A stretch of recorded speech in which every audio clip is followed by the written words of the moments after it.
talking about this stuff is very much a part of D&D, just as it would be, well, the stuff that we're going to be talking about here coming up. As we have our role play set up, for any of you that just joined us, hey, thank you for doing so.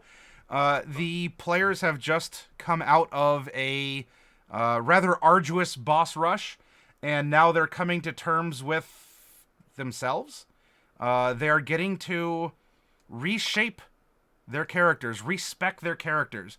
I, as their dungeon master, have effectively handed them all blank character sheets and said, "Have How fun." that? You can change nothing, or you could change everything, or you could go to 99.9 what you were percent, kind of like what Mordecai did, except Mordecai just wants some little black wing tattoos on the star on his chest. Perfectly fine. But yeah, everything's on the table. Height, weight, eye color, race, class, background, subclass, spell list, feats or when we go through the character builder in the when we go through the character builder in the workshop, all this stuff can be modified such that they're very meow. I agree. So that they can be whomever and whatever. And there are several reasons for that. One is, as a dungeon master, before I talked about, hey, I give out birthday crits. Two, every once in a while in a campaign, I personally allow for some respecking to happen as circumstances change, or maybe a cool piece of content has come out, or honestly, the players have just put in a lot of work such that they would grow in a different direction that may not have been exactly, straight on course from the exact beginning. So it's a good bleed off valve, in my opinion, as a dungeon master, to allow for, some, in this case, this is a complete, but the reason for that is because we're approaching the end of the campaign. This is going to be the final arc. This is they've gone through the shit. They're the big damn heroes. We're in the end game. They're approaching endgame, and at this point, with everything that they've explored already in game, this isn't just me as a DM going, hand wave it away. There's been a lot of clues about this. There's been a lot of setup already in what it takes to go through bodily changes, or alignment changes, or mental changes, because they've been through so many different situations throughout the course of the game. And ultimately, we are coming up to the last boss ? Which seems to have a notable ability to liquefy, rearrange, and change people. So all of this over the 2+ years we've been playing has been baked in as well. And now that they've been through this circumstance, they've been sort of demolecularized from everything that has happened. The death of Mordecai, all this massive hell lightning pouring through. At the same time, the reformation of Norelai, these monstrous bodies in flux. So that it's been it's been growing throughout the story, that this would end up being an ability too. Now, as a DM, and I'll turn this into a mini workshop, if you got to have just a hard break, like, okay, no, that this is just not working, suggest it. But here, at least I hope, with cognizance or in retrospect, that this is a very natural opportunity for all the characters, because of who you are, what you've done, where you've been, that you've been subject to these forces. You've been subject It's to evolution. Yeah. And so you've already gone through bodily changes anyway. It started very simply with the mutagenic demon Icar. Then you went into full bore, monster. Well, not all of you, but you went into full born monster form. Not just a little change here and there. Mordecai, you have experienced this by becoming a vampire at all, let alone realizing that you can draw on these other aspects depending on who you're eating. And so these have been running themes as well throughout the game. So for everyone out there, what you're going to get to do, we're going to go through a little bit of role play, where I'm going to have them move in a direction from this weird place of nothingness. And then we're going to have a very nice, I hope nice, I don't think this is a yelling. Although at my D&D table, there have been known to be times where people are shouting at each other, "I agree with you!" It's like fighting for no reason, and then it just ends with that.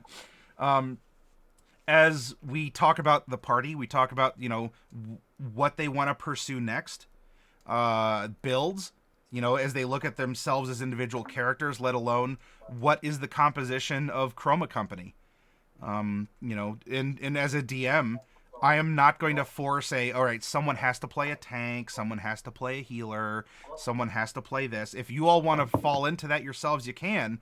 If we want to have a 4 white mage party, okay, let's play Final Fantasy 1 with 4 white mages. It'll be interesting.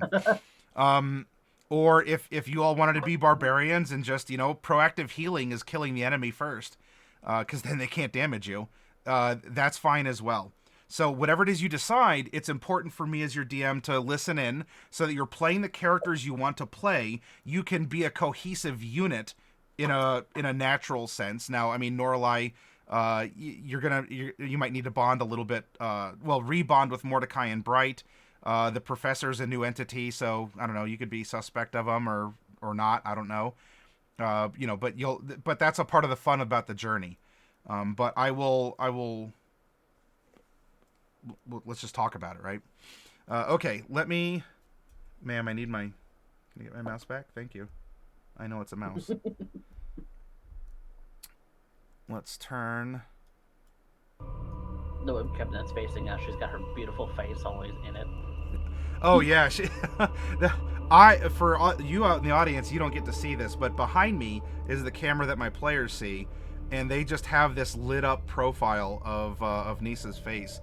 As she just she's so pretty. Stares. Is there a ghost over there or something? What is going on? Oh, okay, I see. I get the quiet meow. Okay. If there's a ghost, she's you gotta so tell quiet. me. Yeah. She does this thing where she'll meow, but she doesn't make any sound. Cat does that. Or one of them does. She just makes an exhale noise. Okay, that's the one I want. My cat chirps. Oh yeah. She goes like. I went to get something out of the fridge, and my cat was meowing constantly because he wanted oat milk.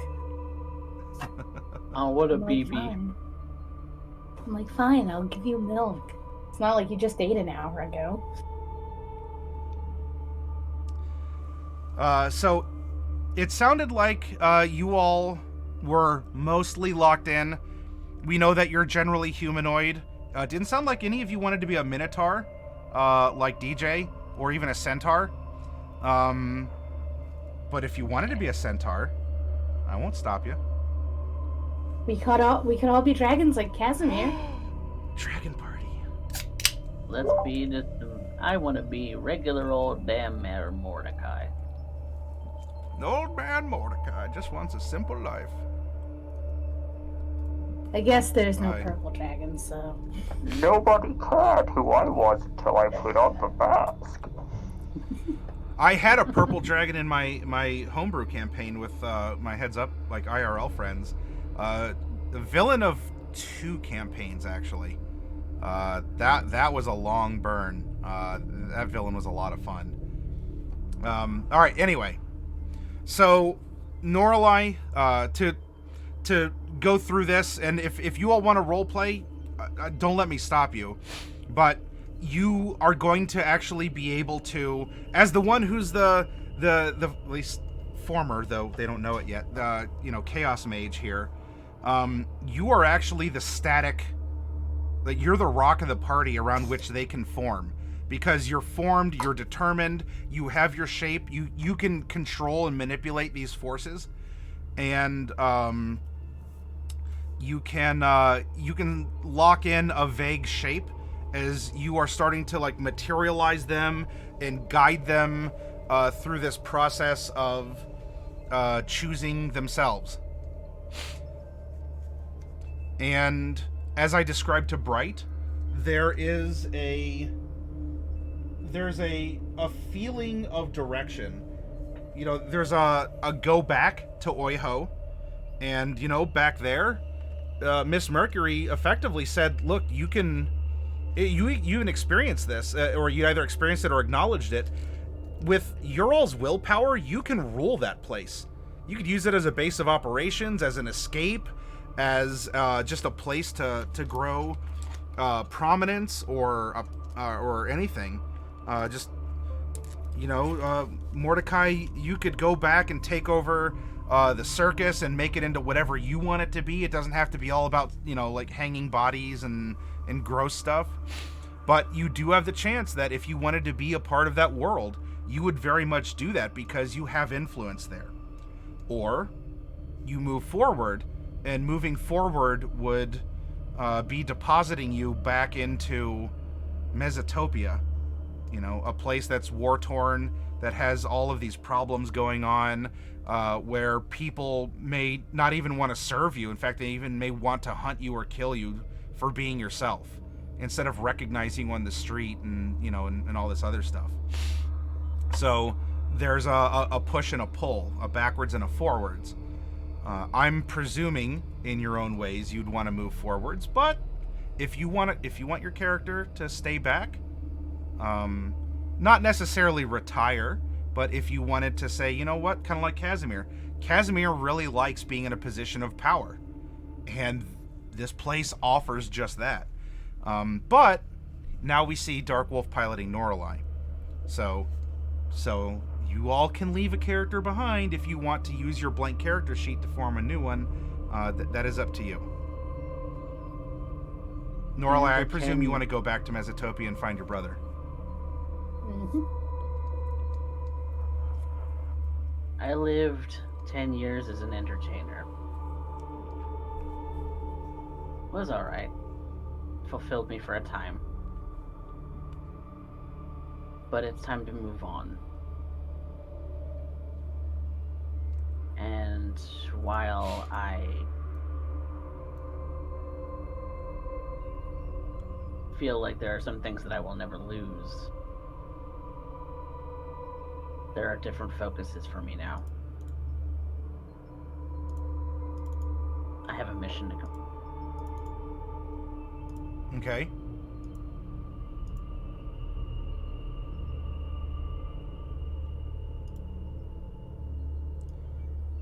Okay.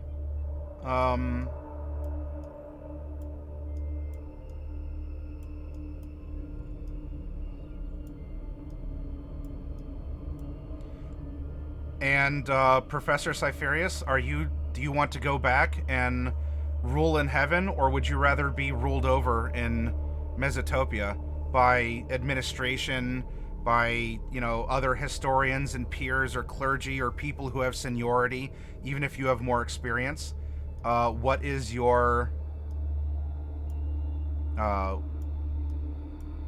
choice? Mordecai's choice was to go back, yes? To go forward. To go forward. Forward to... is Mesotopia, back is to Oiho.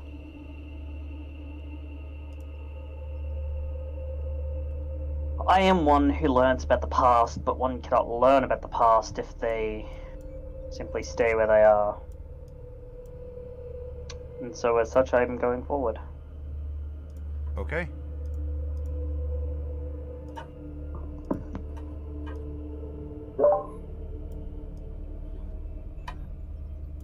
The floofs have to be at least her torso size.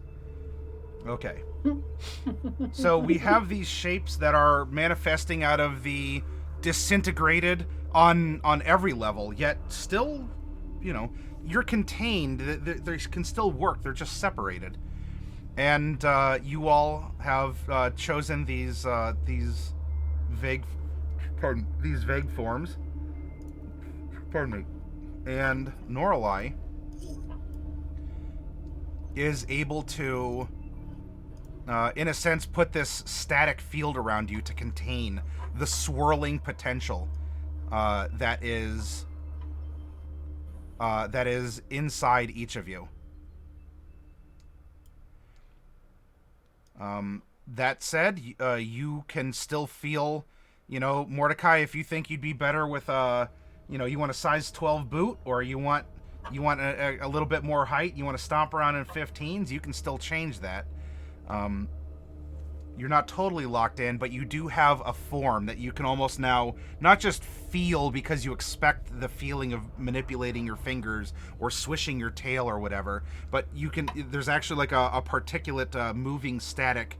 It looked like TV static, except more of your Mordecai color that has taken place here. And Norlai, it sounds like they have the desire to move forward just like you do. So if you want to carry them out like 3 balloons, you're welcome to do so.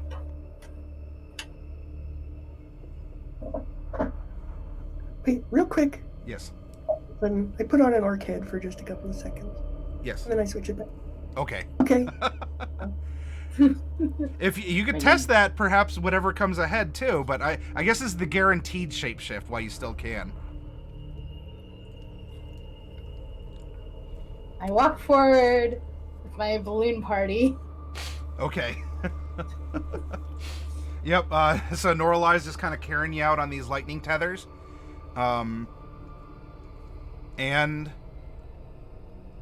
there actually feels like movement and progress. There's still this directionless light void, but now you're feeling the approach. This is similar to what you've experienced behind you, where, I mean, you could walk forever and presumably not even get anywhere. But there is this determination, this will, this,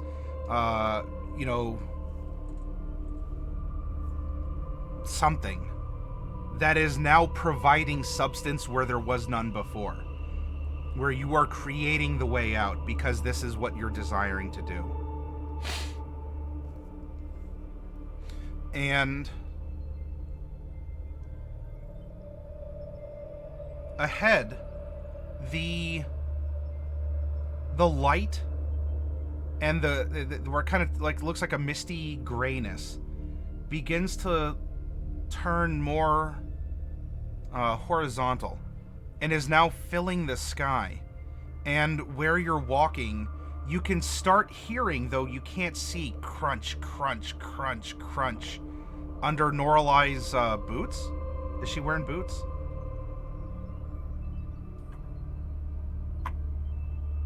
Okay, switch them so they're like normal shoes. Okay. So that they're normal shoes. Norlai, you're getting a lot of like resistance as you're stepping, and whatever it sounds like, dry vegetation, like there's a crunch and give underneath your feet, and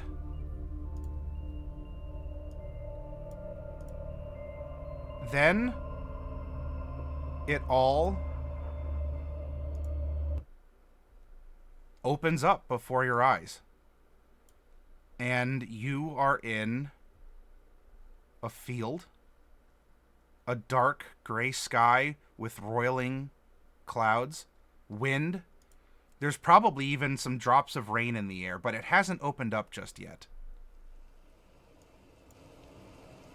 But these tall, maybe wheat, or at least it's wild grasses, are blowing in the wind.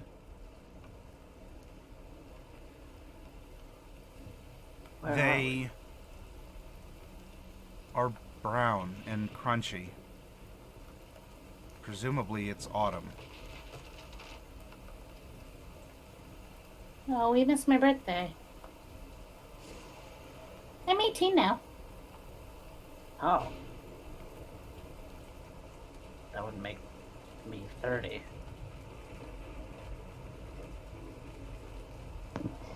And technically I would have been 56, but I suppose that's 26 You're an old man. now. Am I? You are still legitimately that old. I mean, you look younger, but you're still an old man.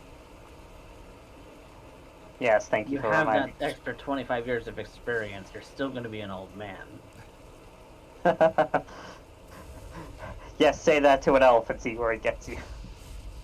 There are no Yeah, that's landmarks an elf. currently in sight, obscured by, distance or the growth of this autumn field. Maybe the rain in the distance is limiting sight. It would be low light, though that's not a problem for 3 of you. 4, I guess, because well, depending. Wait, you haven't fully manifested yet, but in various circumstances, because Norlight, even as you step out, all 4 of you do have Norlight. You're more formed, but you still have this vague, almost like a film of crackling magic over you, though you are much more defined than the others. However, as the others, if you wanted to, you could also have Noralai set you down, and you could feel the crunch of the autumn grass, these very tall grasses under your feet. You at this point, you don't really. You have sort of generic. I can kind of see. I can kind of walk. I can kind of talk. But you haven't fully developed. You're not out of this magical cocoon just yet. So as far as magical senses, or I'm going to cast fly or anything, that hasn't been fully determined just yet because your characters haven't been fully manifested yet. You'll get to it, though. Don't worry. But there's some basic things. You have a shape, and if you want that shape to crunch through the grass, if you want that shape to just float behind Noralai like a balloon, you can do so.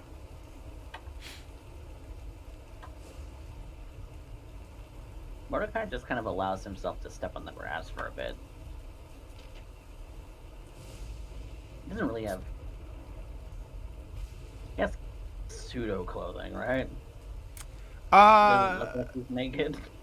Well, you have this sort of like swirling static, so I mean, I guess you'd be naked, except there's no detail to There's see. an anime Like, blur on you. Yeah, like an anime blur. Now, you understand what you look like because it's you. You can see yourself because you have that finite control. If you want an extra, little ridge on your horn, you can kind of, hold your breath and pop it out. To the others, though, you're just kind of a blue humanoidish shape. Because you are fully realized, even if you're not finished, unto yourself. But to the others, you haven't been to you haven't presented to the others. You haven't experienced the others. So they recognize that you're there. You recognize they're there, but it's not definitive yet. Where are we? Outside. That much is obvious. That's a good question. Where are we? Not recognizable, is it? There's no landmarks, you said? Correct. Where you're at, there does not appear to be any sort of landmarks. Does anyone have a map? No, I don't seem to have anything. The only thing you have is a flaming spear tip. I kind of go over to this flaming spear tip and kind of just give it a look. Okay. That you can interact with. You hold it and... It's blue. Is it...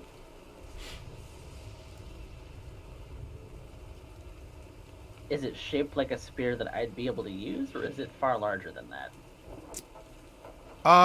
Given the size, this would count as a short spear for you.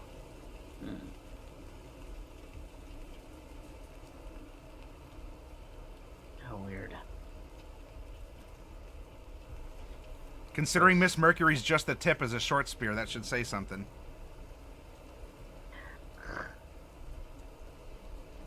Plus, I'll give it a look over and just kind of observe it for a minute. I kind of graze my hand against the fire. It feels... it makes you feel, like, numb. not necessarily hot, but it's almost like you stop feeling like your fingers fell asleep as you kind of That's weird. like you're detached. Let's try like that. Well, we went forward, so now do we just pick a direction and go? Is that our next step here? I don't feel finished yet.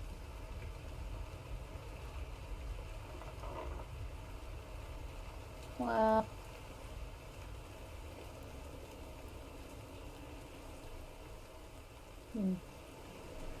Let's get our bearings and figure out from there. Looking around between the four of you, while it's not necessarily a landmark, it does look like a head, someone wearing a hat of some kind, is ahead. Like you can just see a dark silhouette against the storm clouds ahead of you in the tall grass. That's a direction. there's a person. What kind of hat? It's difficult to tell. Maybe like a harvest hat. Definitely one meant to keep. It would almost appear like rice farmer hats to us in our real world.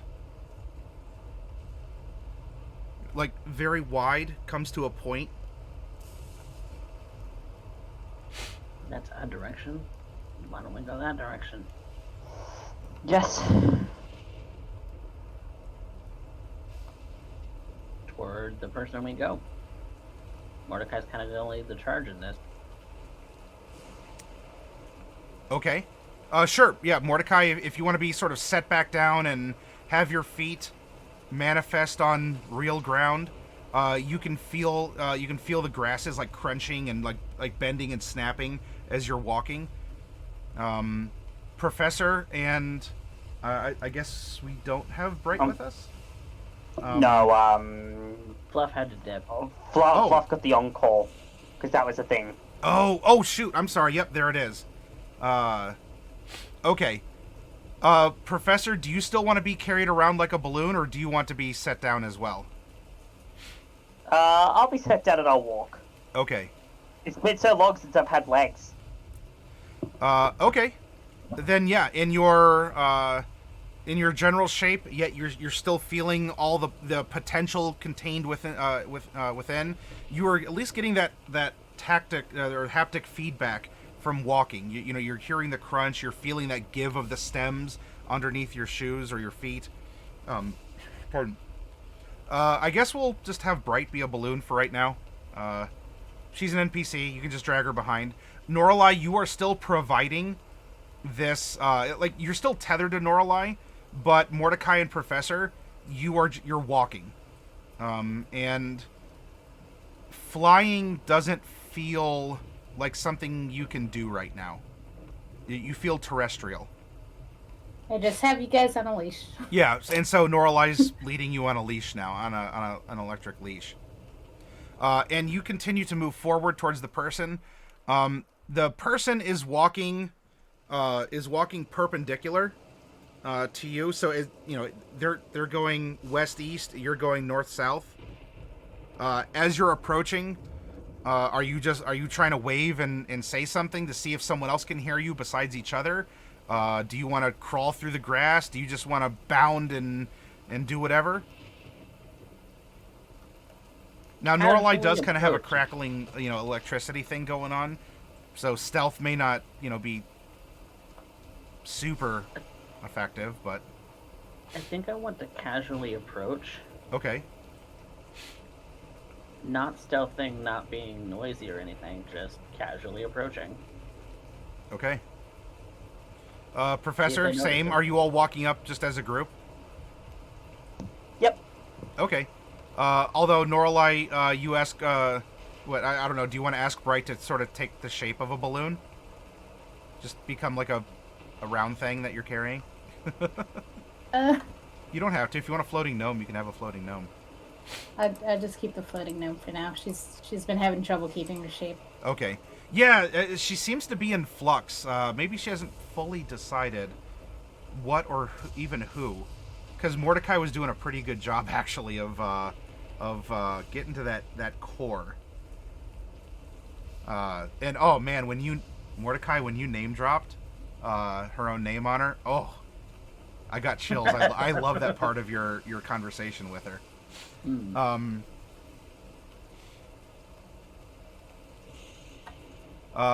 It may just be a helium-filled gnome, which could be problematic in a thunderstorm, but I guess we'll find out. She kind of talks with a high voice too, Grogrin. Can I use an ability? As you are more manifested than the others, you still do have that film, but yeah, what would you like to do? I want to stop the rain around me. At 6th level, you gain the ability to subtly control the... Oh, alright. If it's raining, you can use an action to cause the rain to stop. Sure. There's no rain. At least around me. 20-foot cylinder. Are you stopping the wind blowing too? No, just the rain. Okay. I don't want to get wet right now. Sure. If the wind gets bad, I'll change it.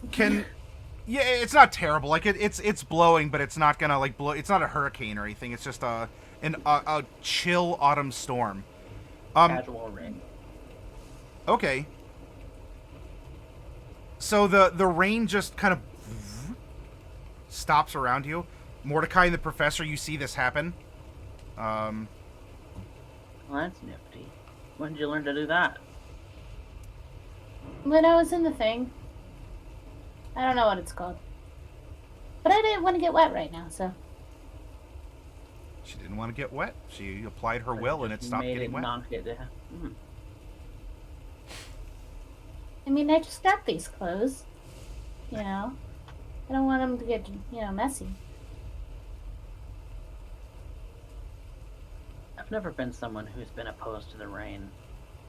But rain's fine, but these are new clothes. I've also lived in tents for 10 years. So I've also lived outside-ish for about 10 years.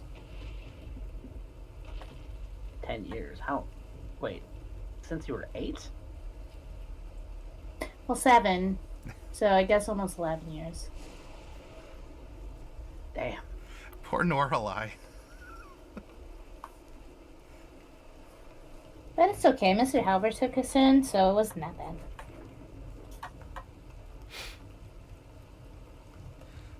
bad. Alright, so you're approaching the wind. Maybe the wind blowing is... you haven't gotten this person's attention, even though you're crunching through the grass. They're still walking that away, and you're still walking this away. The rain around you would be more of a visual effect than anything. And maybe they got blowed over by a gust of wind, but the person kind of like maybe trips on some grass or roots or something, and goes down into the grass in the field. I kind of want to run over to them and see if they're okay. Okay, Professor Norlai, do you want to stay behind or do you want to move up? I'll move up. Follow at a distance. Okay. I'm just going to consider Bright with you, Norlai, so where you go, Bright goes. Okay. So, Professor and Mordecai run up. As you run, the figure stands up, but appears to be, like, quaking, or maybe is very cold, kind of jittery. And as you get close, your yet to be fully developed senses, kick in, and you see, as the figure stands back up, it looks to be a woman, but her head has been replaced.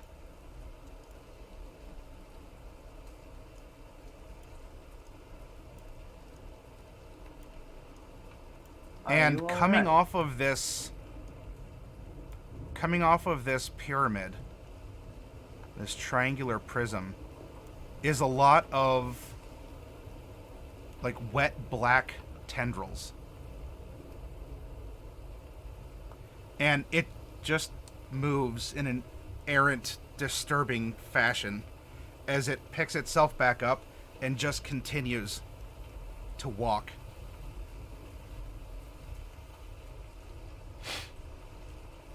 Are you alright? I say to the person.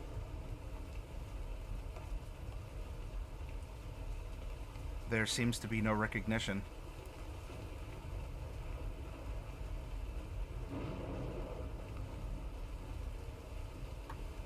What seems to happen?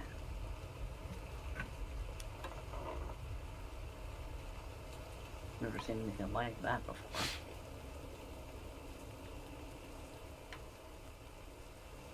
Miss, are you alright?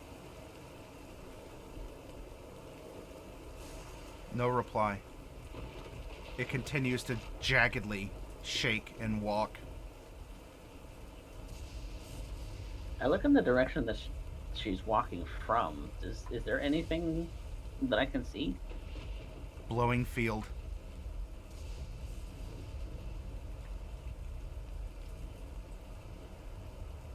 Do we follow it? I look to the professor.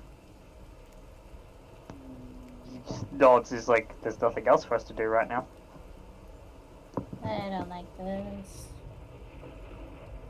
Why not? It's creepy. Seems a little bit more dreamlike than real.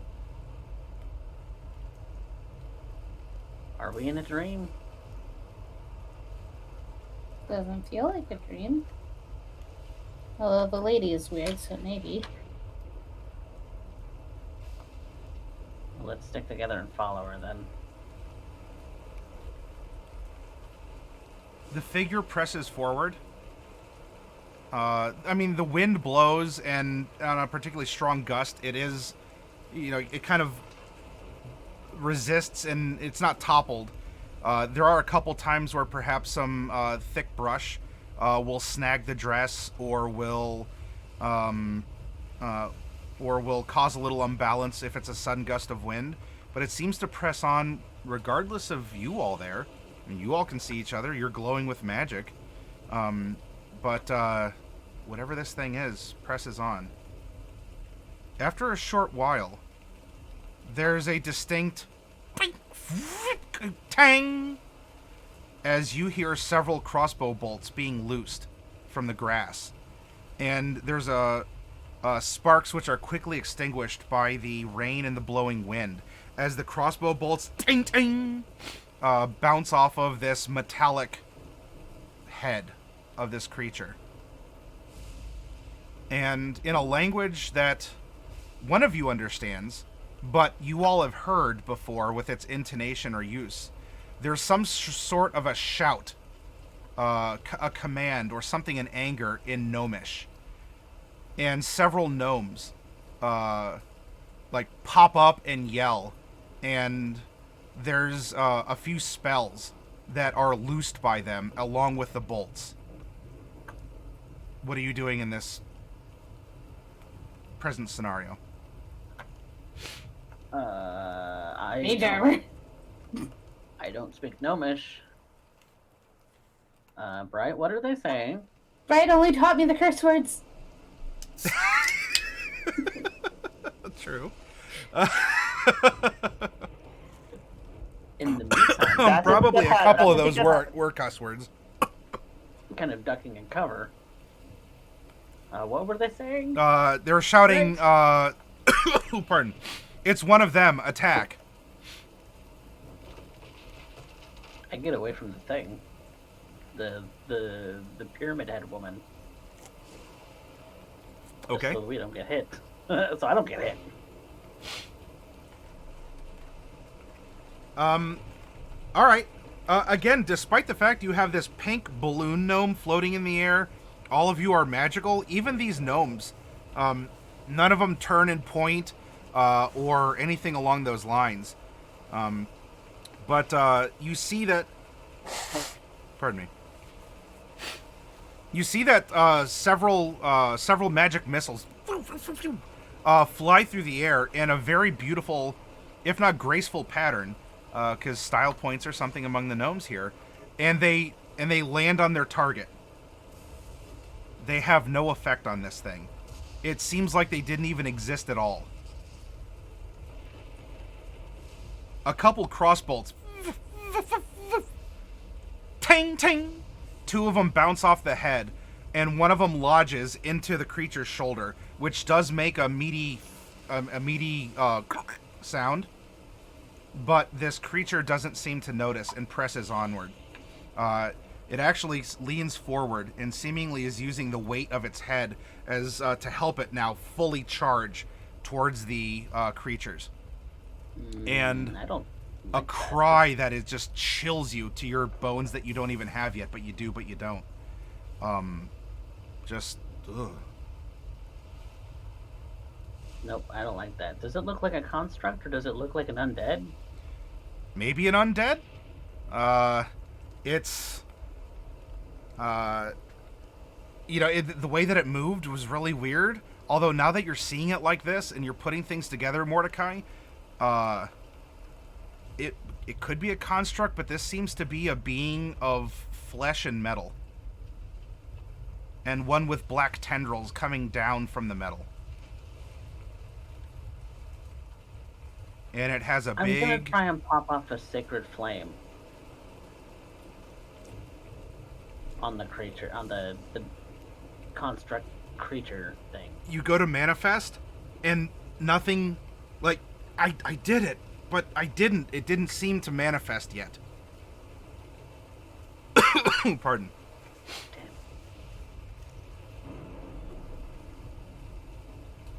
And...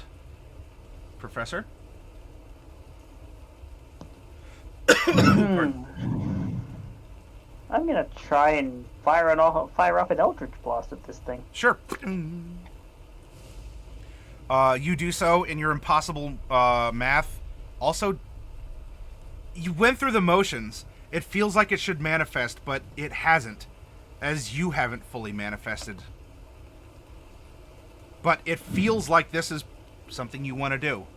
Could be a good direction to pursue. As your Then I DM, need this some is mana. this is me giving you an in for perhaps the direction you want to take your character with your class and subclass and whatnot. I mean, interact not as you all will, equal. but this is a wink, wink, trust me scenario. Then yeah, I need to manifest. I need to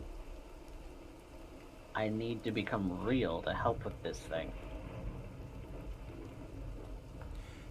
If they can't see me, I need to be real.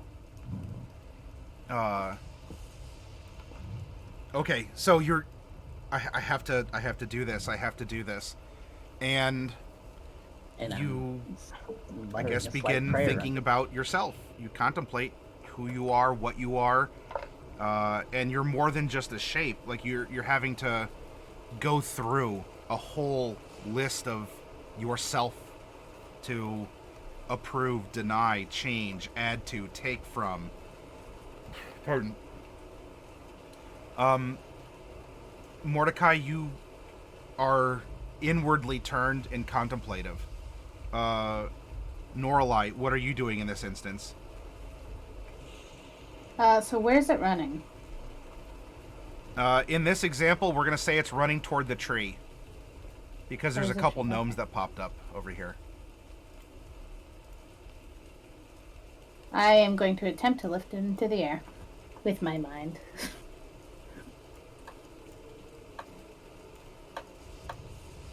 Okay. You go through the motions of casting, and even you are not able to manifest your spells just yet. It does seem like, there's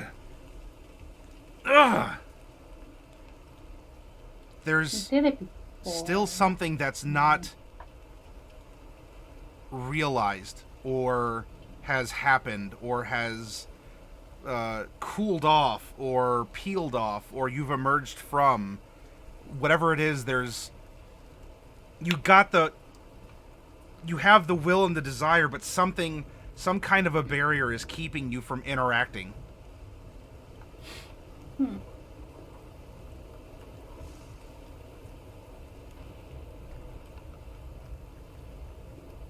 This creature charges forward impaling one of the gnomes on the top of its spear for a head. And the tendrils lengthen and wrap around the others. If there's a barrier, I need to force my way through it. I need to stop this. Yep, you're contemplating, you're testing, you're trying to find your way out of this. Calling out to Weejas. Oh. What are you saying? My lady, help me with this.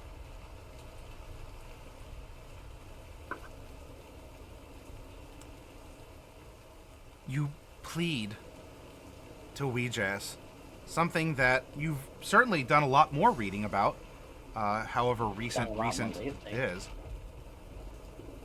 Remembering, growing up in your household, because I believe we said that as a child, like, your parents took you to, Weejas Sunday school and whatnot, but you kind of grew out of that as you got older.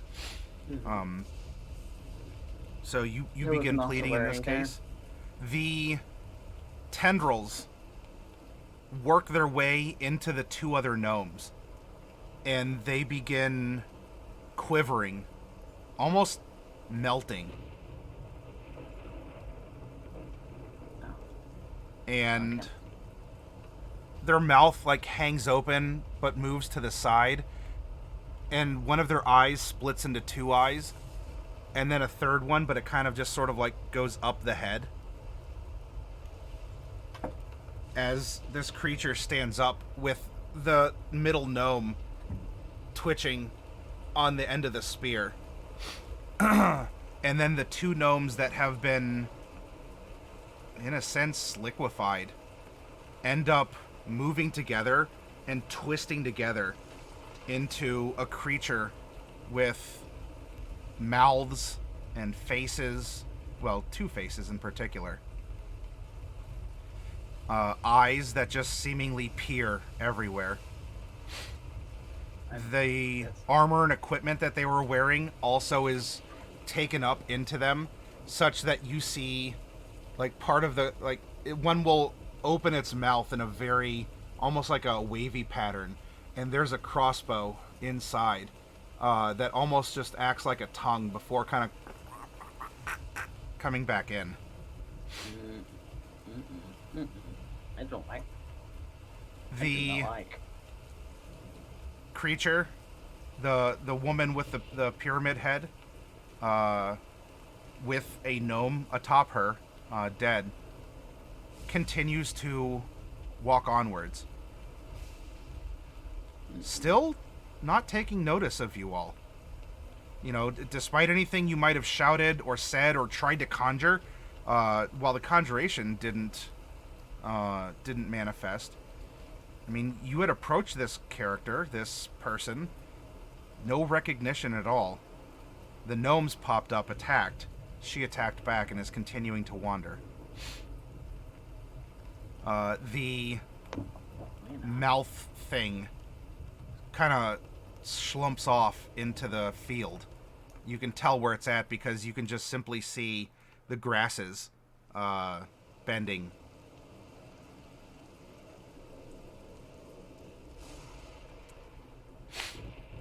We're not here yet. And we need to be.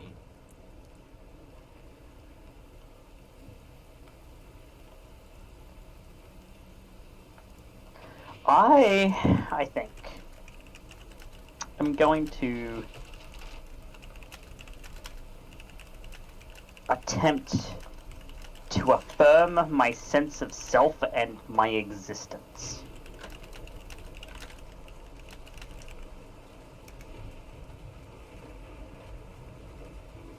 Okay, so you want to try and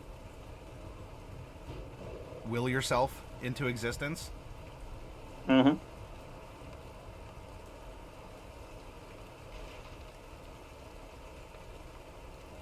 Okay. Norelai, the professor and Mordecai, their sort of staticky field grows opaque, almost seems to thicken. it's no extra draw on your lightning tethers. But it seems to thicken almost like a cocoon around them. Like you can't see inside, you don't know, like you can't see even a vague humanoid shape. They're just sort of inwardly turned. What are you doing in the face of this? Guys are turning to jelly again. Turning to jelly. Well, jelly's a better word than, particles in the sky. Is that a good thing or a bad thing? Oh, I want to be real. I'm just gonna poke Mordecai's cocoon. Mordecai, I mean, you say this, Mordecai, you are inwardly turned. You are not recognizing the things that Noralai is saying. Professor, same with you. You're sort of in this energy cocoon right now. Sorry, Noralai, we're tuning you out. I was putting it politely, but yes, they're not listening to you. Well, this is typical. It's not even that typical, you don't even know me.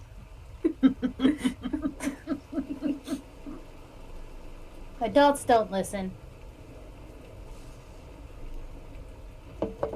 Even though I am an adult. You are now.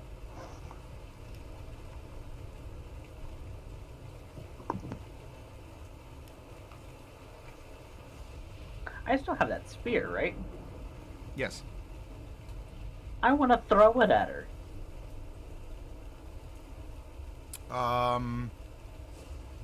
Okay, sure. Just roll a d20.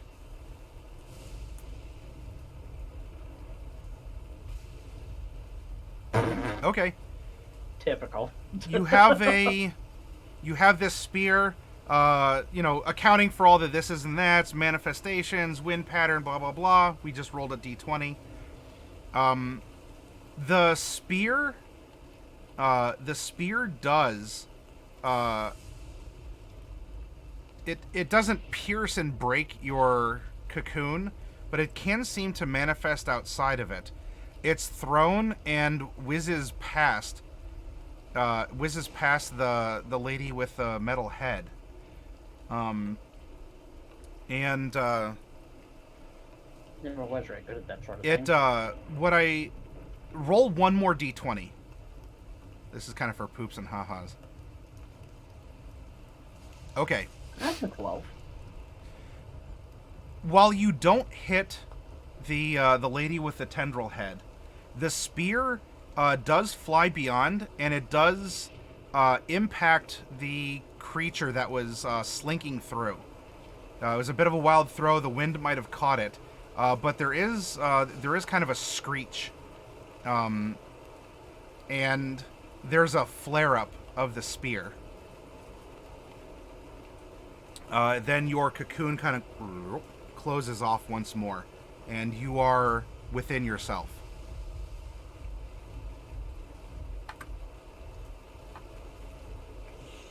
Not entirely sure. Were you aiming for that? The cocoon gives no reply.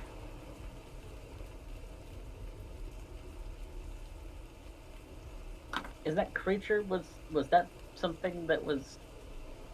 I'm confused. And did I hit the woman? No, you missed the woman, and you hit the creature with the oozing eyes and mouth that had formed out of two gnomes that had come into contact with the tendrils of this thing. Yeah, you hit the spawn that it made. Yeah. Oh, I hit the spawn. Okay. I'm gonna go check out the spawn. Well, I thought you were looking inward. Well, I'm not sure what I'm doing anymore. If I'm honest, I thought I was trying to interact with the world. You're trying to, yes. However, it seems that there's still some kind of a barrier for Mordecai to interact with the world. Though the spear was able to breach it. Noralai, who's been even mostly formed, is having trouble doing so. I would like to try to use Mage Hand to get the spear. Okay. The magic does not manifest. Mm. It's a spell I'm good at. In my cocoon, Mm-hmm. going over who I am, what I do, the things that I am capable of.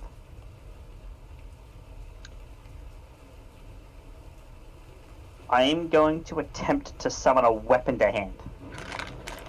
These weapons are an extension of my patron and of myself. Okay. Yeah, you're trying to form these things. You're having to remember, what do they look like? What did they do? How did they feel as you're rebuilding yourself inside this? But that's the direction that you're taking, and so you're over some time you're able to form your arm, and like bit by bit this gauntlet is reforming on you.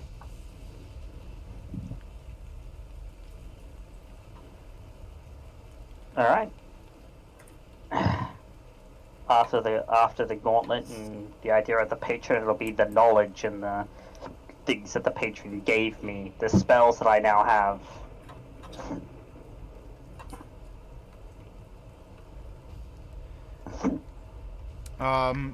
Noralai, Bright looks around, and she gets. If I'm not playing, well, I don't know exactly how Fluffy Sheep would want to play Bright, but thinking about old Bright, she would probably have a panicked but positive tone in her voice, and say, I don't think that we should go after this thing. It doesn't seem to be able to see us. Maybe we should not go after it. But I'm also a balloon, so what do I know?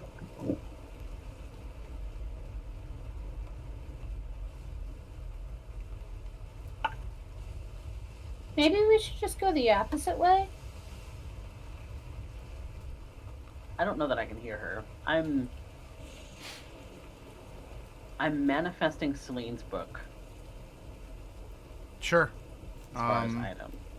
I'm manifesting my clothing as I know myself to be.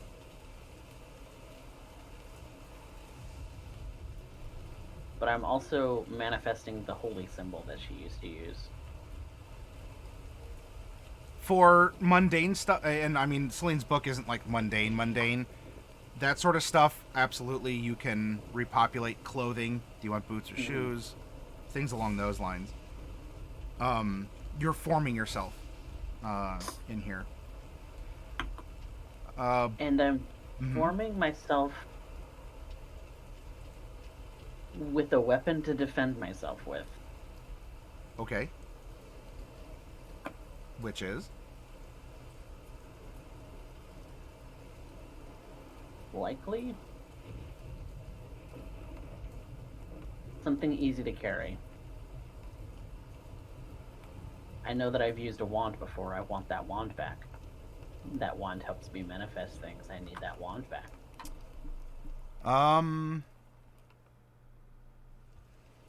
Okay. Well, so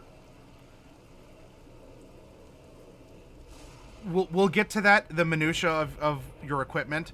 But if that's your intention, this is helping you build roleplay wise into who Mordecai will be after this process. Absolutely. Yeah, he's just reforming himself into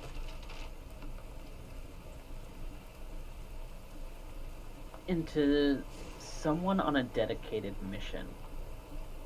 A mission from a god. A mission from the woman who followed that god. Mm-hmm. A dedication paladin? He's manifesting himself into a similar style as Celine. He's willing to give up his past as an entertainer. Willing to give up any power that he might have had as a vampire to fulfill this mission. Because it means that he'll see her again.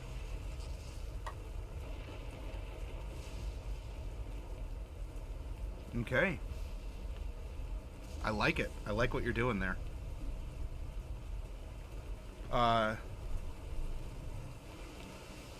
Do you... Are you sticking with pure blue hair, or are you going like... Do you want like a black streak in your hair at all, or... I know you got the black wings. I don't know if you wanted to like mix a little bit in, or... If that's something that manifests on its own, I'll roll with it. Nope, won't manifest on its own. This is completely up to Mordecai.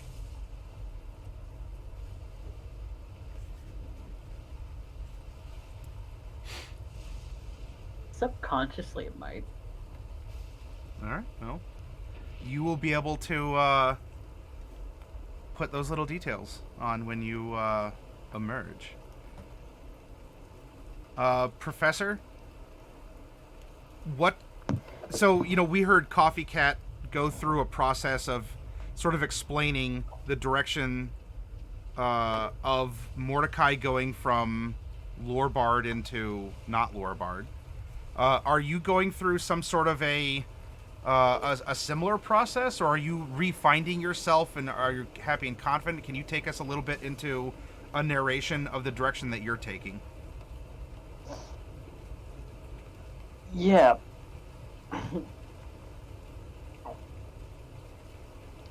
Everything changed the day that I found that gauntlet.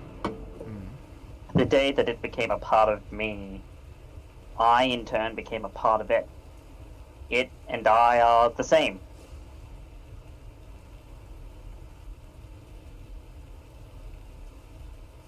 I'm not a professor. I'm the professor. Okay. And I know what I am. I've seen the world through many different eyes. Yeah. But in the end, I know deep at my very core what it is that I am.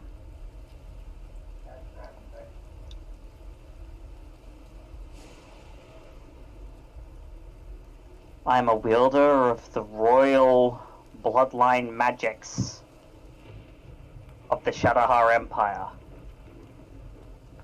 I'm a professor of Shadowhar history.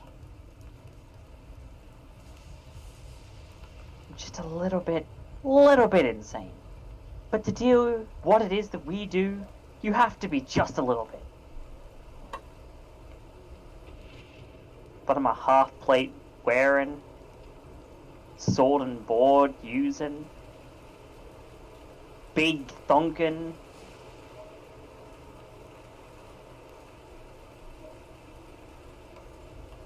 master of time and space. It's all I've been, it's all I'm ever gonna be. I'm going to be the apex of what it is that I am. That's been me. It's always been me. Have you considered, instead of human, going Warforged?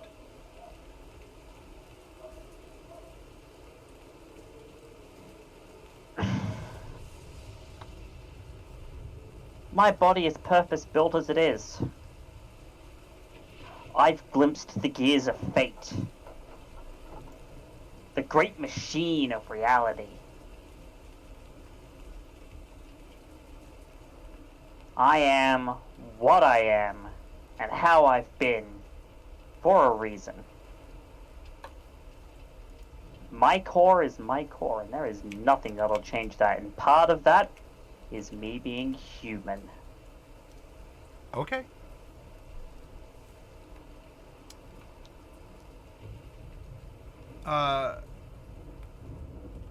Noralai, even if you, so you go to run or start moving away.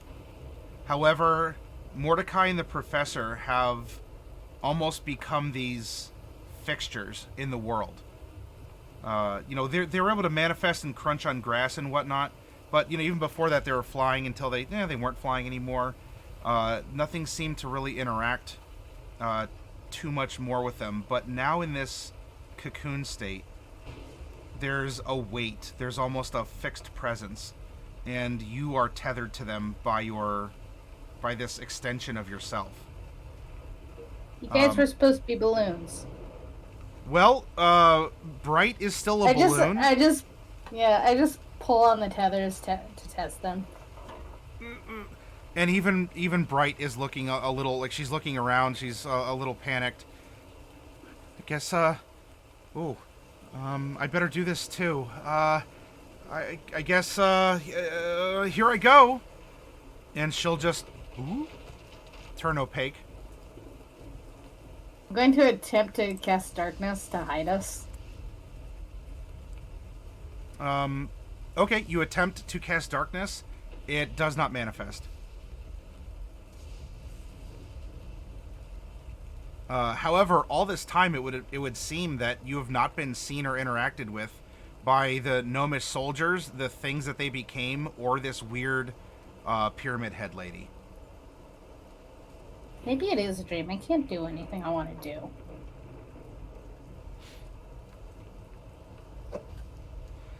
Norlite, if you want to continue those thoughts as you're tethered to these things. Yeah. These opaque bubbles.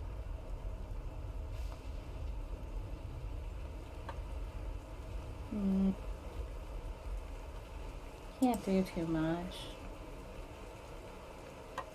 I'm just gonna walk around and give the cocoons a poke every once in a while, keeping the rain off. Okay. Sure.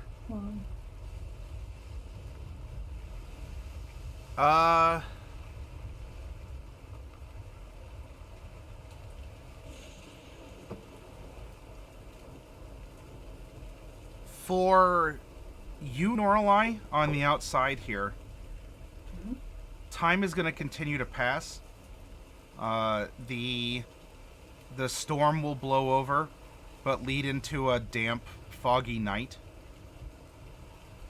Day will come. Night will pass.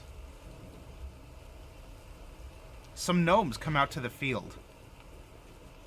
No recognition of a giant pink balloon, opaque balloon in the air, nor a lightning tether, nor these other cocoons that are sitting in the middle of the field. But they did find signs of battle, and they move on.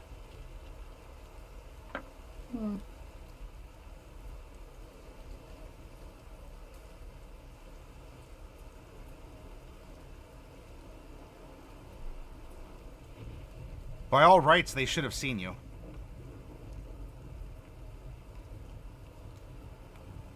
However,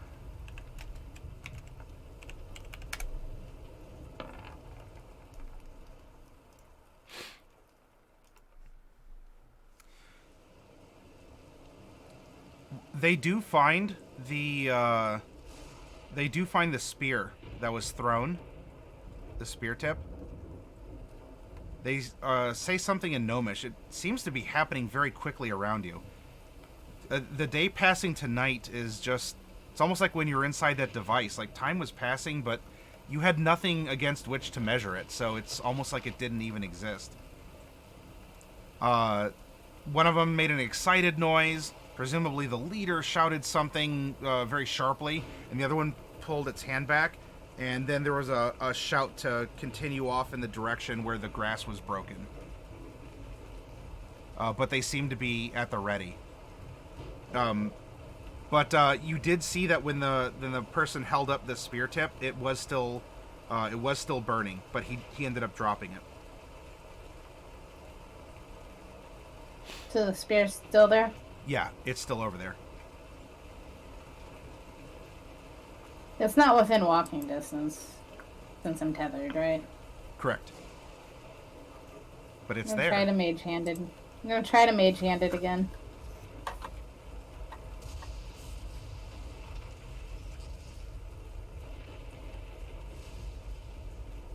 Mm. Turns to You're night. just so good at getting things. No change in the cocoons. Norla's probably sat down and like leaning on Mordecai's cocoon by now. Or just wait here. Some more time passes. Things seem to be in a very fast blur. Like, you go to rest and it's just the world passes. The grasses are just, and you see the stars cycle, and then the moon and the sun. And this happens for a little bit here. And there is suddenly a flare-up ahead of you where the spear had been thrown. And a face that's not... Wait. No, Norlai would be familiar. Norlai would be familiar with Gary, because you met them in the woods. Gary appears. Very unmistakable. Very much half tiefling. In the half down the side and half not on the side. And he is wearing his hat that has the feather that would balance out the other horn that he's missing. Looks around and seems to recognize you all, and he even looks up at the he looks up at the pink cocoon and down at the two that are nestled in the grasses. And the grasses seem to just be flowing at a normal pace. You know, the clouds. It's still autumn. The clouds are blowing over and doing their thing, but he comes crunching up. Hi, Gary. I remember you. You are... I remember you.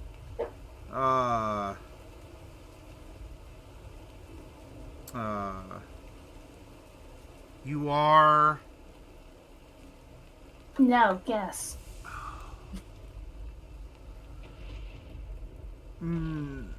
Nora, I think, is how we abbreviate it. Yeah, that's Norlai. Norlai. Well, Norlai, I'm glad I was able to find you all. It took a little bit of doing. Fortunately, that spear was able to act as a bit of a homing beacon. You want to grab it? I can't get over there. I am going to need that. Okay. And you It's see just that like he there has and... he has like a big pouch, or not a big pouch, a big like backpack on his back.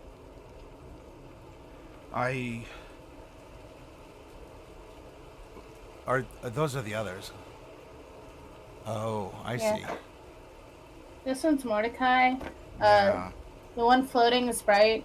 That one's Mr. Meanie. Mr. Meanie. Cypher, whatever his name is.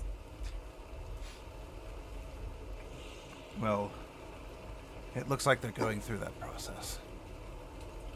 I'm surprised. I thought that you might have joined them in that, but I'm glad. It's better than coming across just 4 cocoons. I would have had to have waited longer. But I have some things. Yeah. I have some things. Can you please see to it that they get it once they are finished? Yeah, sure. Rebinding with the world. Thank you. Things have been a little bit rough. Back, and he looks towards that flaming spear, which has kind of a little isolated, like, flame cyclone that he had walked out of. There's a note inside. I doubtedly have much time to explain anything, but just note I was able to grab some of their things and a couple of the other random trinkets that damn dragon didn't take with him.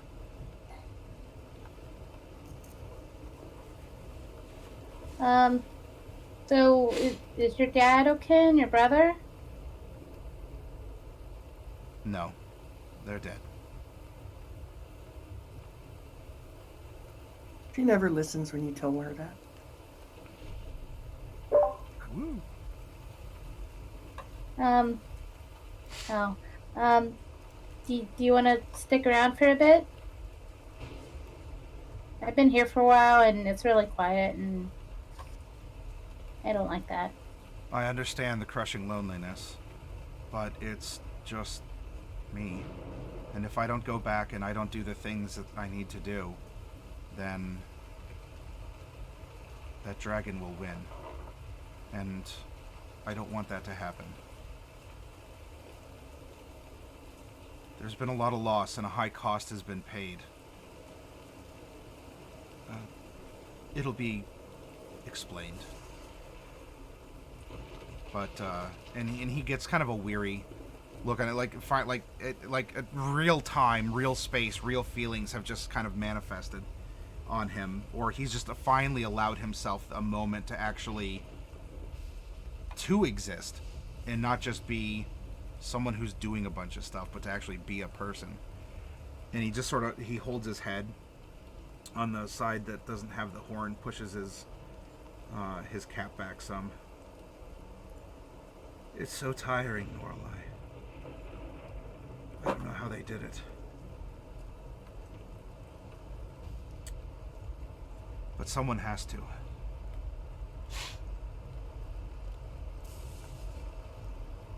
Anyway, I don't know why you haven't reasserted yourself back in the world.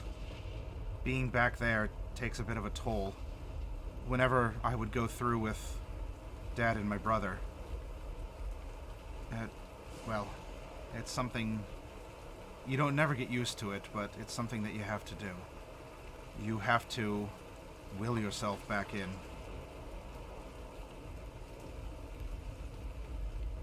Anyway, you better hop in yourself and do what you need to do.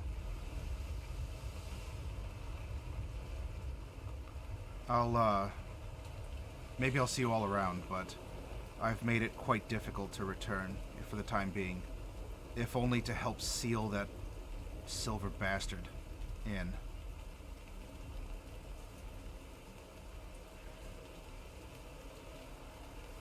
Anyway, every second here is who knows how long back there. I need to get back. It was good seeing you, Norlai. I'm sorry I wasn't a little bit more presentable. And he fixes his hat. I put an extra one in there for you all. Maybe it could bring you some good fortune. That was my brother's. The pattern's included. Maybe you can make a fashion of it. You know, keep us around in this world in some way. It might sound a little pretentious, but I've called the hat a Glengarry.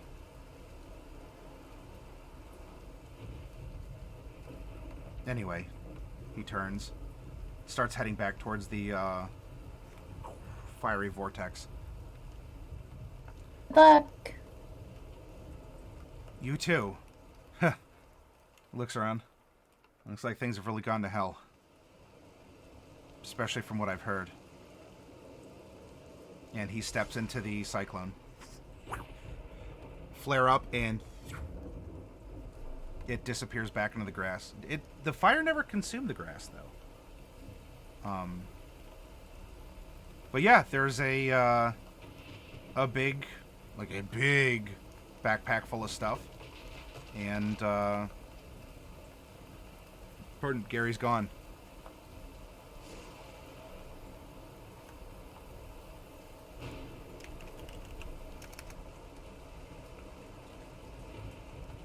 I'm gonna look at the things he left. An assortment of magical items. Ooh. There's a letter, various too? things that might be randomly rolled in some hypothetical situation.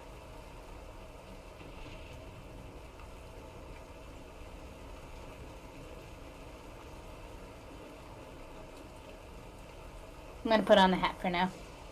Sure, you put on the Glengarry, and Just put it right in between the horns.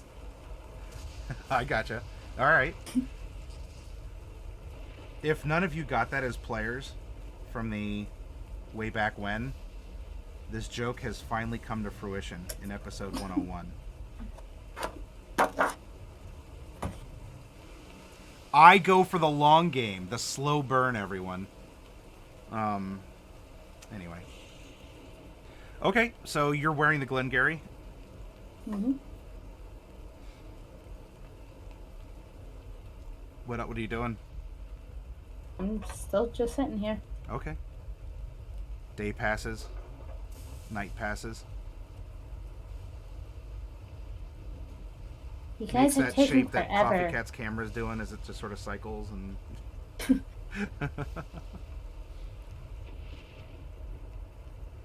It did do a thing.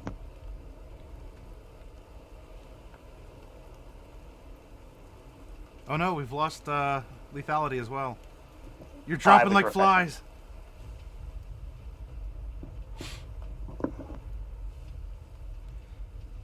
Norlai, in the distance, you see some great shape moving through the skies.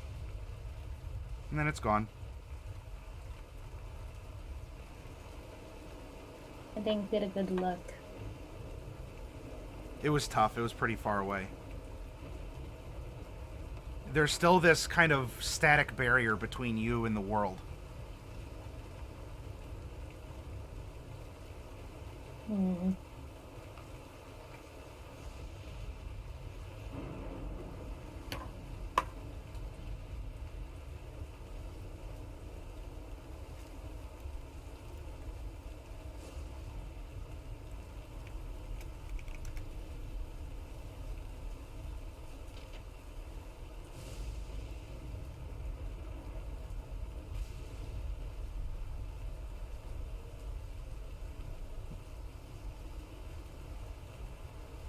You all can't see the player chat going on.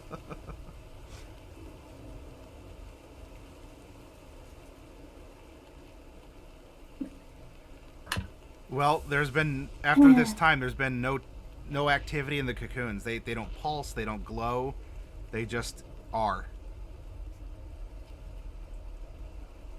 You guys suck. You guys make me wait and wait and wait, and then we finally get back together, and you're making me wait more. Bad friends. Friends don't make friends wait, you know.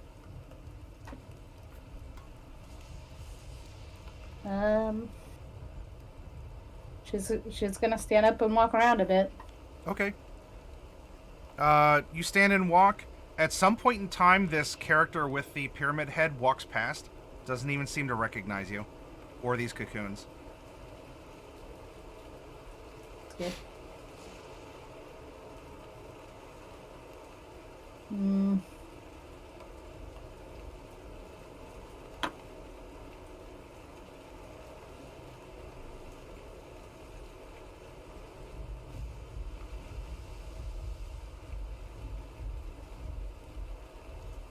I don't think we're moving forward until you move forward, Darkwolf. I don't know how.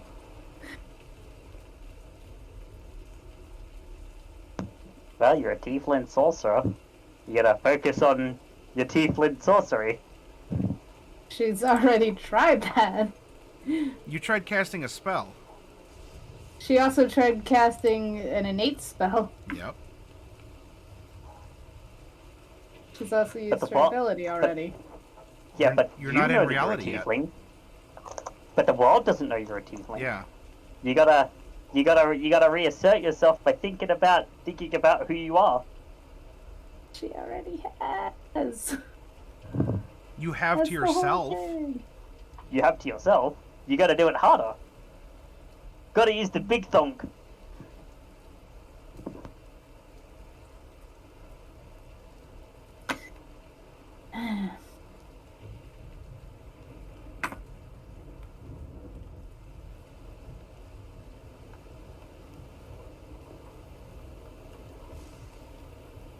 You've had plenty of... Lorelai has had plenty of time alone to think about herself and to have these desires, and that's fine. That's what helped shape you. But it seems like there's a realization process.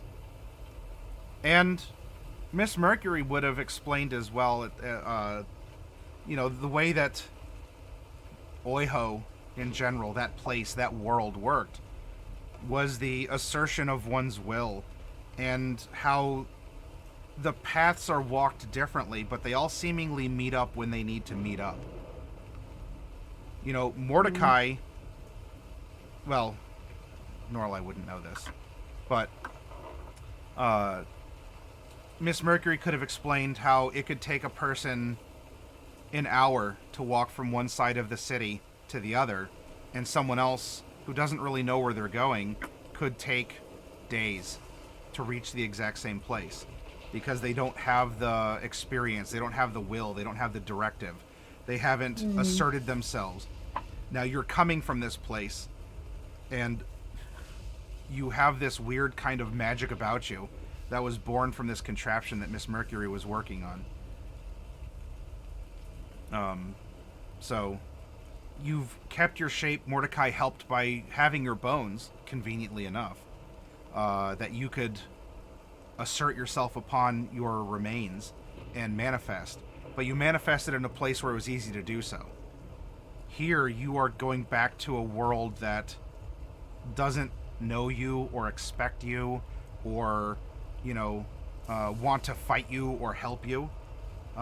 This is the realization not just of yourself, your shape and your color and everything, but this is the introspection and the assertion of yourself. Even if you want Norlai to be, an introvert in some ways, or always, you still need to be of this world. You move forward to do something. Right now you've helped yourself, but you can't help anyone else. If you want your brother's a part of this world. And so you have to resonate with this world. You have to become a part of this world once more.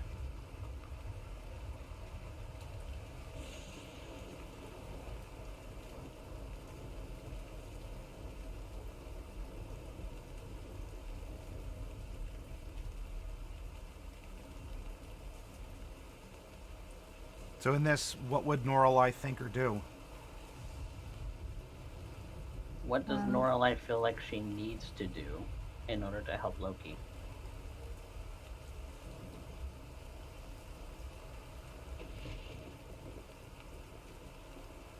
What power would she need to help him?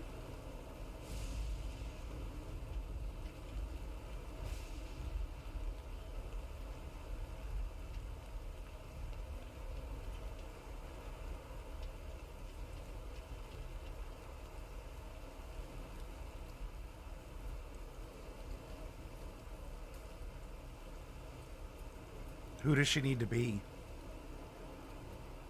And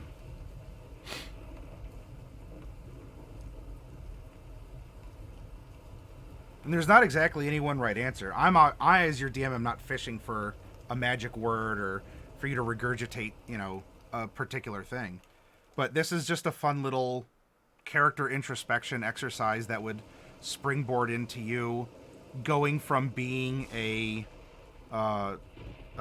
chaos sorcerer into a storm sorcerer. Mm-hmm. And so what could facilitate that transformation, that assertion? In retrospect, me allowing the rain manipulation probably shouldn't have happened, so I'm sorry if I confused you in that regard, because it would have been you affecting the world. You are affecting the world because you could feel the crunches and whatnot, but as that, I will take fault with that, because that might have been an inconsistency in presentation to you. But the core of the matter is, each of the characters are realizing who they want to be, or who they are, or always even have been, even if they've been lying to themselves about it. And so, what sort of a reckoning is Norlai having that is going to move her mechanically out of character, from one thing to the other? But what's a good roleplay, springboard for that? And it's your character and your answer. She can't even talk to anyone to be like, to set her up for like an announcement of who she is. She's just like there in the middle of nowhere in silence. Maybe that's what she needs to do. Maybe she needs to shout it to the world. Oh. Let it You can carry cast away. thaumaturgy. This is me. Sure. Kind of a thing. What does she say with it? It's gonna boom her voice 3 times. Oh. My name is Norlight Amosite, and I used to be a noble. And that doesn't matter anymore because I'm still me. Are you doing that like hands down with your hand or like your arms down with your hands balled up, the tail sort of like up as you're like shouting to the world with a stomp? I also cast Call Lightning while I'm doing this for effect. Okay. Sure. That works. I love it. I love it. You shout to the world who you are. People should pay attention to you. Even if no one's around, you've amplified your voice, you've summoned lightning down. And the lightning... In this case, the lightning is going to strike you. It actually does seem to manifest. It hits, it courses through you. All your hair, like, stands on end, and you get little arcs between your... your set of horns. You have 6 or 8? I forget. I think 6. 6. Okay. I don't know. Maybe your tuft of hair at the end of your tail, if you have one, kind of static fluffs out or something. And you always had this. You had this more thin veil that was ever present. You had your form, but maybe that's all that was left because you were almost already you. But you needed to break that barrier. You needed to tear into the world and announce yourself and assert yourself into it that you are here and you should be listened to. And, I have my hopes and my dreams and et ceteras and ceteras. And that lightning actually manifests. It comes down and it breaches that final static barrier. And you do feel a complete attachment. Not a little staticky thing, not like, I can kind of feel things, but there's a separation. And when that happens, you finally are seeing now arousing in the 3 other cocoons.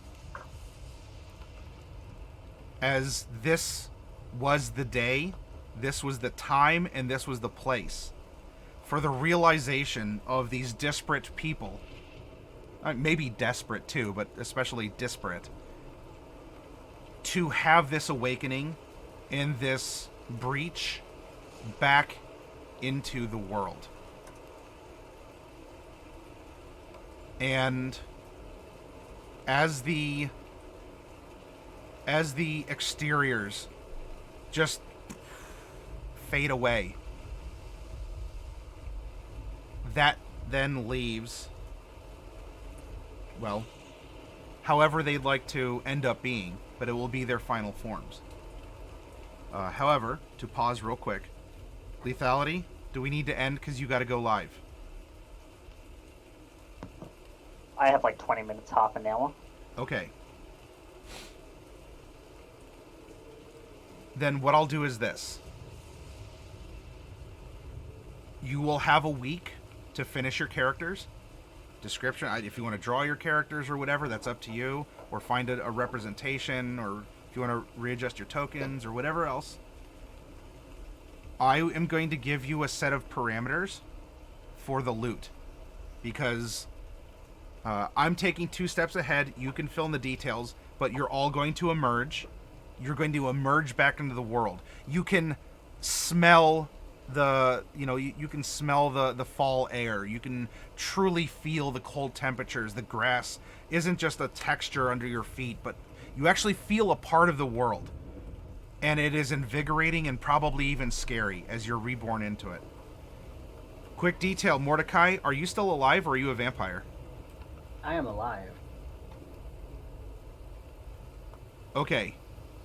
In your cocoon, you would have a vision, a hallucination, something of Jaden, and Jaden would have placed her heart into you and disappeared. Simply saying a price has been paid. Who? What?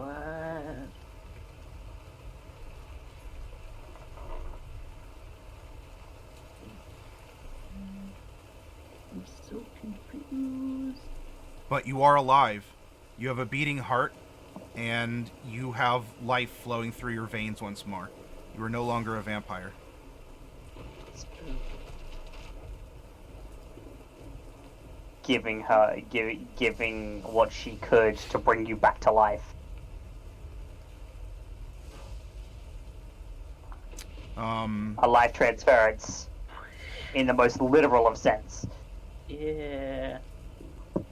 And Bright, something similar would have been done with you, because you are undead. You are also a carrier of the vampire curse. Would you like to still be a carrier, or did you decide that you still want to be undead, or do you actually want to be a gnome? I still want to be a gnome. Okay. Then yes, life is going to be given to you as well. It is going to bring you back. Your transformation, Mordecai's going through, I think, a little bit more of an emotional one and a coming to terms that way. Not that you can't Bright. However, you are going to have a little bit more visceral returning to life than more of a symbolic one. I mean, it's going to happen anyway. You'll come out as a gnome, but... He need a whole body, and he just needed, Well, to get the... yeah, So, Mordecai got Jaden's, life, in a sense. You got Jaden's mass, flesh, and... You don't have to look like Jaden, but a price has been paid on your behalf, and you come back.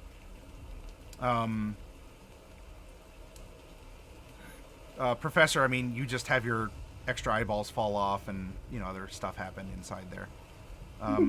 Anyway, you will all come out after the process that you've gone through, and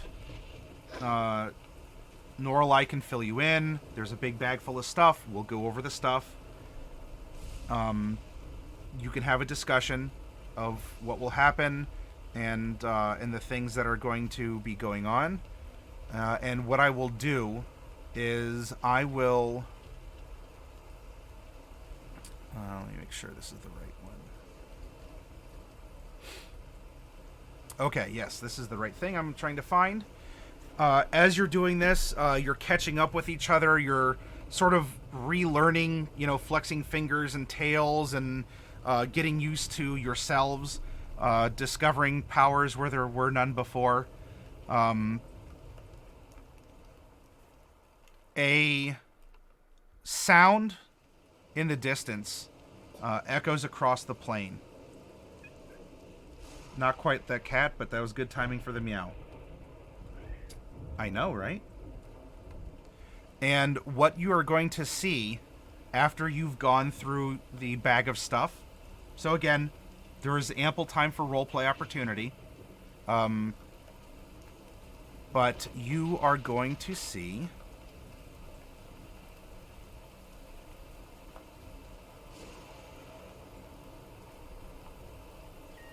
Yeah, I know.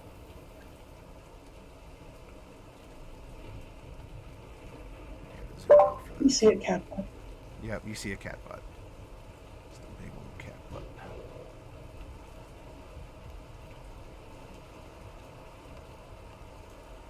Oh, that's not a cat butt. Oh boy. I don't know what that is. In the distance, across the plain, some kind of a flying thing from a dream at best, a nightmare at worst, leaving some sort of wake of distortion around it. However, it's being harried by several airships, which appear to be opening fire against it. Now, this is miles away from you in a cold autumn sky. But some kind of an avian behemoth that shouldn't exist, yet does, is there in the sky with airships almost like horseflies buzzing around it, trying to bite it and bring it down.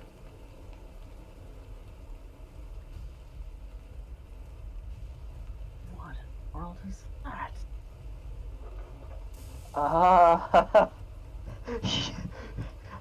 You know, for once, Mordecai, I do not have an answer for you.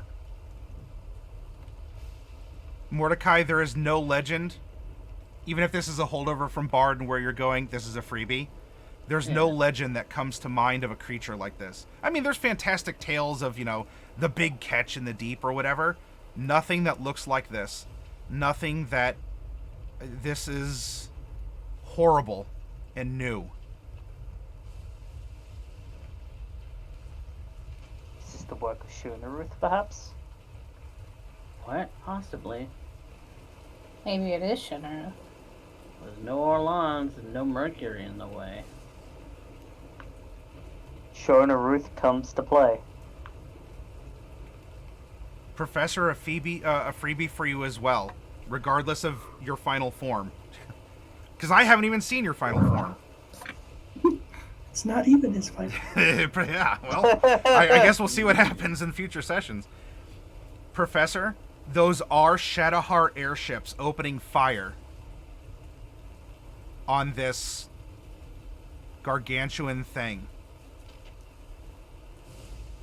You see, I mean, this is showing more of a traditional, balloon type, but you're seeing the donuts on the sides, and you're hearing that report of the cannons, even from so far away, that seem to be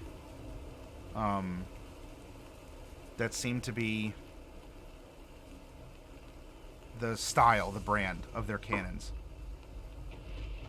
The gnomes couldn't hurt the spearheaded woman. And those are Shadowhari airships. Doesn't look like they're phasing them, not from this distance. I can hear it from the cannon fire. Shadowhari cannons have a very distinctive ring to them. Are we in Shadowheart right now?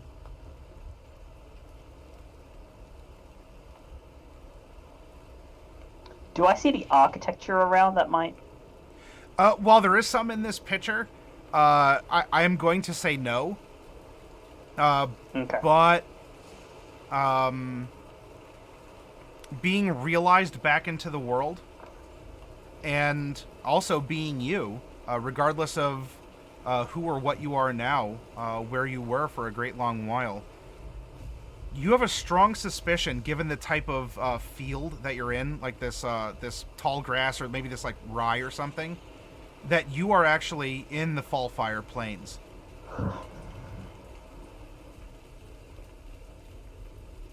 No, we're not in Shadowhar.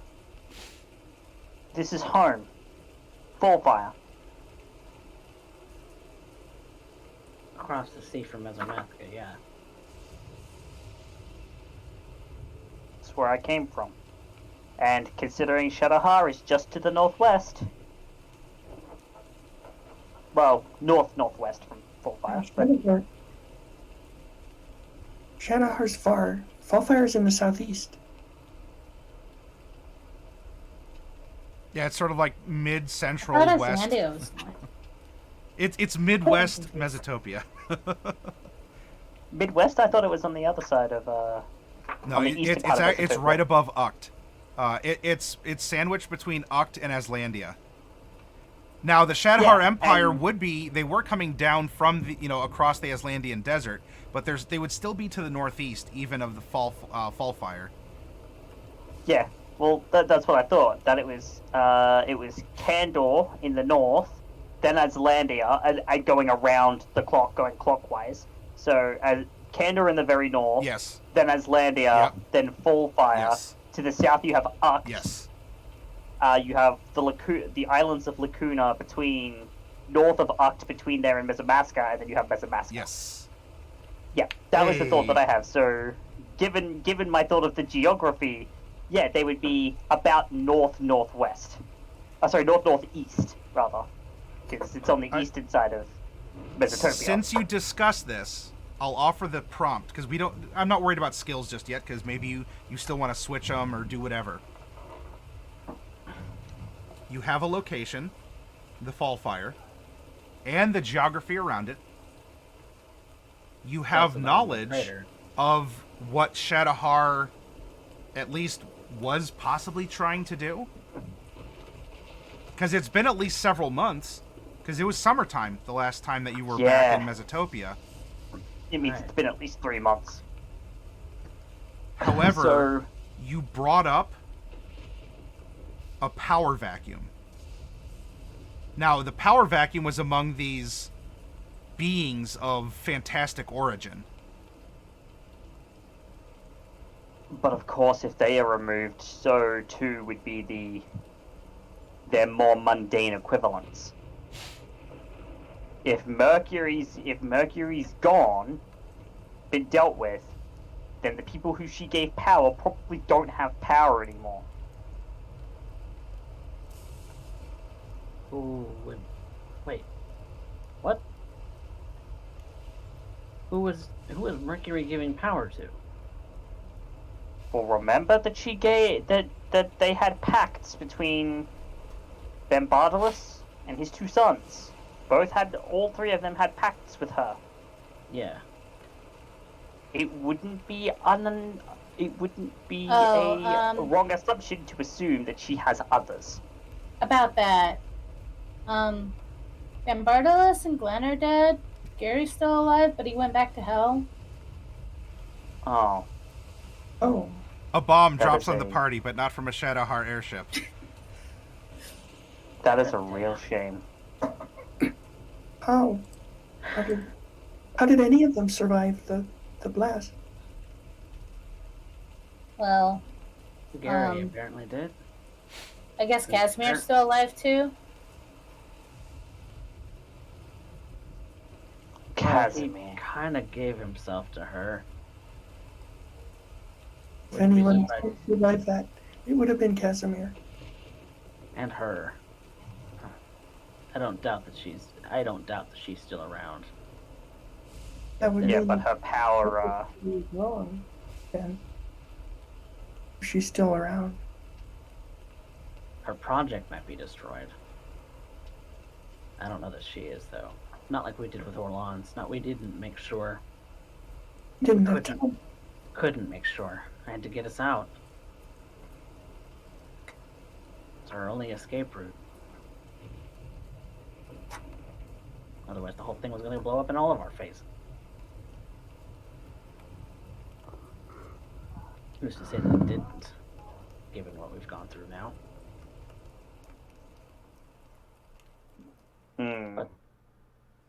But, I don't like the look of that gargantuan beast. I really don't like the look of it at all. I'm well, sure. we're here now. Is it not just a larger? Maybe it's just a large and uglier ship. Well, then we won't know in just standing here, will we? Who's winning the fight? It's not exactly a fight. This thing is almost ignoring the airships. The airships are buzzing around it, firing cannons. However, it's moving in a direction, like it's moving toward you all in an eventual. It's not like 100 miles an hour kind of a thing, but it is flying in your general direction. It is seemingly ignoring these ships that are peppering it. Though there do seem to be these lashes that glint in the sun that do kind of hit out against, and you'll see one of the airships, one of the engines is knocked off, and there's just a telltale scream of the damned as that, and you just see like this flash and release of all the souls that were contained inside to keep that thing, to keep that one engine moving. So it might be lazily attacking them, but it doesn't seem to be trying to eat them, or there's not like guns aboard it or like bio whatevers besides these sort of lashes that are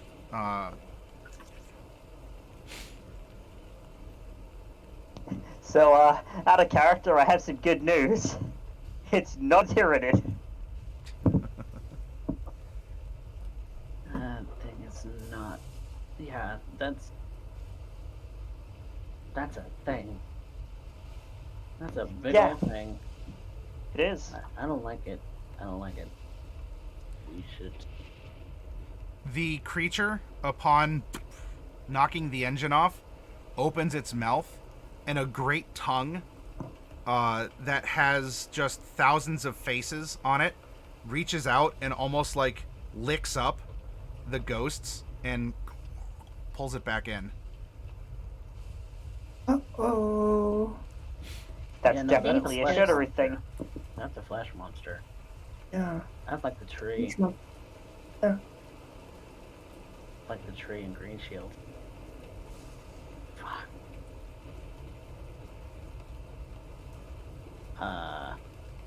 Yeah. We're four small people. Hey, so can you blow it up from here? Just throwing out an idea. I don't know that I can reach that far. I mean, Norlai, she's the only one that can hurt it. How far is it? Miles away. Do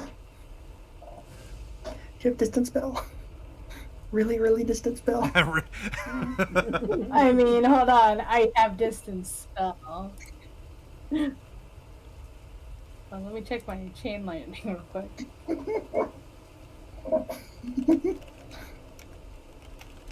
It's 120 feet, so the most I could do is 240. It's a bit far. You know, if it comes in closer, I can try to hit it. But don't maybe know we that should I- just leave. Yeah, I'm kind of a fan of that idea. Let's not be here. Let's go somewhere else. Let's make like a Well. tree and leave. Luckily, I think I might have something that'll help. What do you mean? Like a teleportation circle? Yes, actually. I didn't know you could do that spell. I don't know the spell, but I have sigil sequences. I know the university. The university that I studied at. I know its teleportation circle sigil sequence. But teleporting out of fire isn't safe. Well, we're not teleporting out of Fire. We're teleporting within Fire. We're not leaving Fire planes.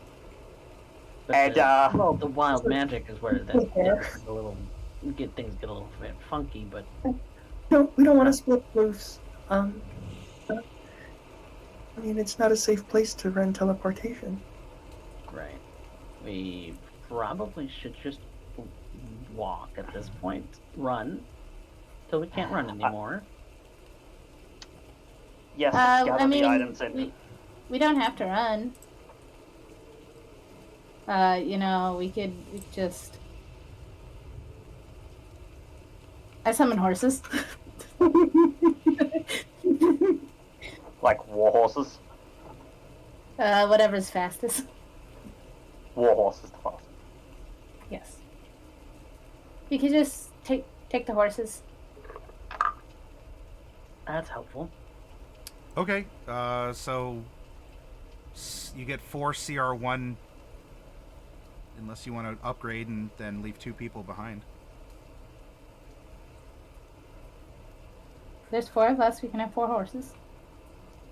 Okay. I'm too small for you. Someone can bring me along. I'll bring you along.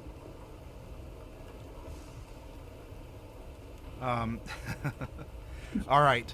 the horses are summoned, and you all get aboard as this flying Harrier battle is drawing closer. You wish to grow further away, and you begin to do so with a gallop. This is after you all have, again, you have time to talk after manifesting and asserting yourself in the world.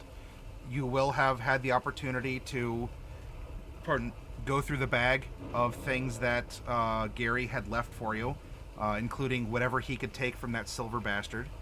And there's also a note that you'll find. But what we'll do is... Meow. You have excellent timing. Yeah. But what we'll do is we'll end here, lethality, so you can get going. I will give you all notes almost immediately after we're done here. That way you can have a few more things to pick over. Or if you are... if you give me... no, I don't need the details. Like, I don't know if you have brown eyes or red eyes. That may not matter for exactly what I'm going to offer you treasure-wise. But if you give me a more definitive... like direction that you're taking, you know, like race, class, background, you can multi-class if you want, and don't forget that I did allow for more grave miscellany if you wanted to take a look at that. But let me know, and I'll get you a treasure suite, you know, some fixed items, some items of your own choosing as well, or rather things that are randomized and some things that would be fixed, like a budget for your character is probably the best way to say it. And then what we'll do is we'll pick up next week with you all on horseback, getting away from whatever this mess in the sky is, and you will be manifested back in the world as who you are, what you do, and see what happens. So I want to thank you for this very more chill session, this coming to terms, whether or not it's a sad or a happy end to the arc. Kat, you have a sticky note on your tail.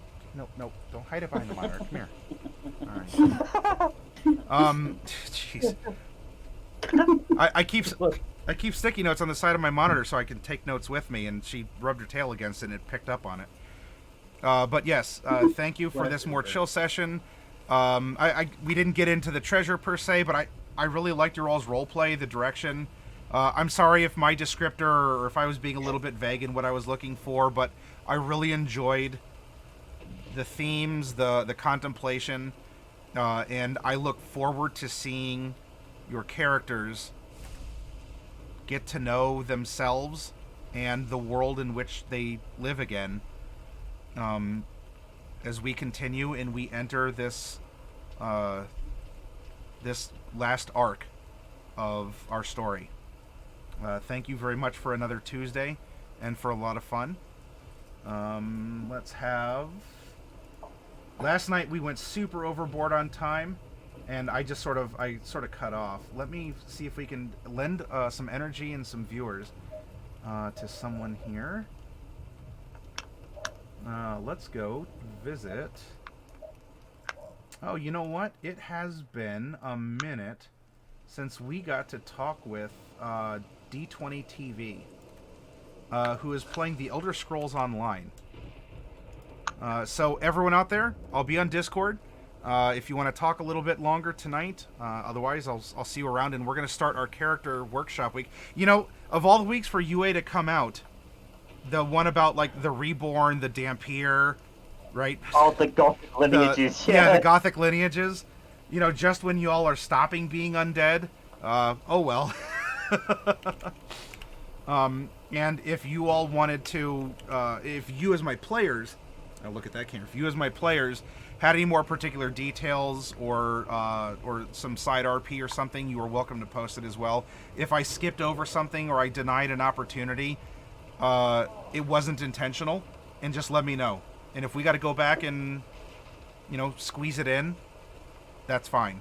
Or again, if you have a question about an interaction, or you have an idea like, you know, as you know, the professor took some of those wizard spells as warlock or whatever, I mean, let me know, and I'll be happy to think about it and see what we can come up with. But let's go raid D20 TV, everyone. Thank you for viewers for hanging out, being a part of this, and I will be happy to see you around. Let me make sure that. Okay. Oh yeah. Oh, she's back in her drow self again. All right, let's do this, everyone. I'll see you over there. Bye. Would I have landed on something?